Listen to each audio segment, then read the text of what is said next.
Hello，大家好，歡迎翻到嚟我哋嘅 Copilot Tutorial。早幾條片咧同大家分享咗 M365 Copilot 嘅一啲 AI feature 啦，同埋佢可以喺唔同嘅 Microsoft App 做到啲乜。今日咧會進階少少嘅，講一講 Agent 啦。而咧我會喺 Microsoft 嘅 Copilot Studio 同大家分享一個我整咗嘅 Agent，去示範下實際上 Agent 可以幫我做啲乜嘢啦。呢度咧可能有啲朋友未聽過 Agent 啦。咁我首先簡單講解下咩 agent 先。咁 agent 咧即係 AI agent，係一個更加進階嘅 AI 嚟。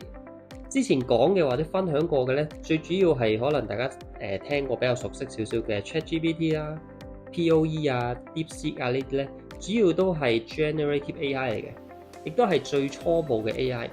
佢哋係好叻，亦都你可以問佢啲乜，佢都答到你啦。但係佢哋唔能夠幫到你去做嘢。但係 agent 就唔同啦。佢哋識用工具咧，去同外界個環境去互動啦，從而去幫你去做一啲唔同嘅嘢啊，或者你俾指令佢咧，佢都可以幫你執行嘅。而 Copilot Studio 咧就係 Agent Builder 嘅 platform，用嚟去起一啲 customize 嘅 AI agent 啦。你可以咧用我哋平時用開嘅語言咧，去話佢知佢可以點樣去幫你啦，去餵佢食一啲相關嘅資料，等佢有工具去完成你指派佢完成嘅任務啦。成個過程咧係完全唔需要我哋識任何 programming 啊、coding 呢啲編程嘅知識嘅。咁你透過AI agent 咧，你可以用佢嚟簡化啦，又或者自動化啲工作流程，又或者咧整個 chatbot，即係具體啲講啦，咁整個 chatbot 放喺公司嘅網站，等佢可以年終無休咁去答啲客嘅問題啦。咁咧我就預先整咗呢一個 chatbot，等陣咧同大家去示範下嘅。咁示範前咧，同大家導覽下呢個頁面先啦。咁喺我呢個 Copilot Studio 嘅 Agent 頁面咧，你會見得到咧，我已經整咗唔同嘅 AI Agent 去 for 翻唔同嘅 purpose 㗎啦。譬如話呢度有 Return Agent 啦，去幫我搞一啲客嘅退款申請啦，亦都有呢一個 AO Chatbot 俾我哋同事即係內部同事去請假或者去問一啲相關嘅問題等等啦。咁而呢一個 Customer Assistant 咧，就係我今日所講嘅一個即係想示範嘅一個 AI Agent。可以用佢嚟咧擺喺我哋公司嘅網站去解答客嘅問題啦。咁我直接撳開 Customer Assistant 呢個 agent 先啦。咁點入嚟之後咧，你會見得到咧，佢正正就係一個 fully customized 嘅 AI agent 啦。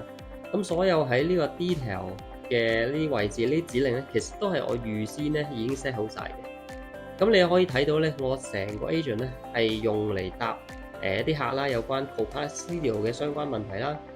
而更加咧，可以喺呢一個 knowledge 嗰度咧，撳開佢咧，你就可以喺度咧餵一啲資料俾佢食，譬如話一啲網站啊，又或者你一啲文件啊、啲 Word 啊、PDF 啊，你都可以餵佢嘅。等佢可以咧 refer 翻呢啲資料，亦都即係呢啲工具咧去答翻個客人啦。進階少少咧，你更加可以喺呢個action 嘅位置 set 埋一啲自動化嘅一啲動作啦，等到成個 workflow 咧都可以自己去做嘅。好似呢度咁咧，我 set 咗個email action 啦，我 connect 咗去我 Outlook 啦，所以咧當有客人咧要求呢個 chatbot 佢話想揾真人客服去幫佢嘅時候咧，佢都識自動自覺咧 send 個 email 去俾個客服嘅，咁亦都即係我拉個客服。咁當所有嘢 sell 晒之後咧，我就可以喺 channel 呢個位置咧 export 出嚟，放喺我公司嗰個 website 嗰個網站啦去答問題。又或者咧擺喺 Teams 啊，擺喺我哋即係啲內聯網啊、Telegram 呢啲 social media 都得嘅。咁咧我就開呢個 demo website，同大家示範下呢個 chatbot 可以做乜啦嚇。咁咧撳開佢之後咧，我只需要 copy 翻條 link， 再入翻去就可以噶啦。咁大家都可以試下喎。咁條 link 咧我會放喺資訊欄，咁大家陣間可以玩玩之餘咧，有問題咧都可以透過呢個 chatbot 去 send email 話我知嘅。咁入到嚟咧，譬如話我可以問佢咩係 Copilot Studio 啦，咁咧佢就會識用我預先俾佢嗰個網站入面嘅資料去揾翻相應嘅答案嚟解答我嘅問題啦。有進階問題咧，我仲可以問佢我想去 escalate 去人工客服咁樣得唔得咧？咁咧佢就會一步一步咁引導我俾資料佢，再自動 send 個email 俾 support 嘅同事，咁即係我啦嚇。咁示範下啦喎喺度，咁喺度譬如話我想入翻個 email address 先啦。咁咧佢就會問我個 email 嘅 subject，咁我都係入翻啦。咁啊，例如話Copilot feature inquiry 啦，咁想問多少少資訊。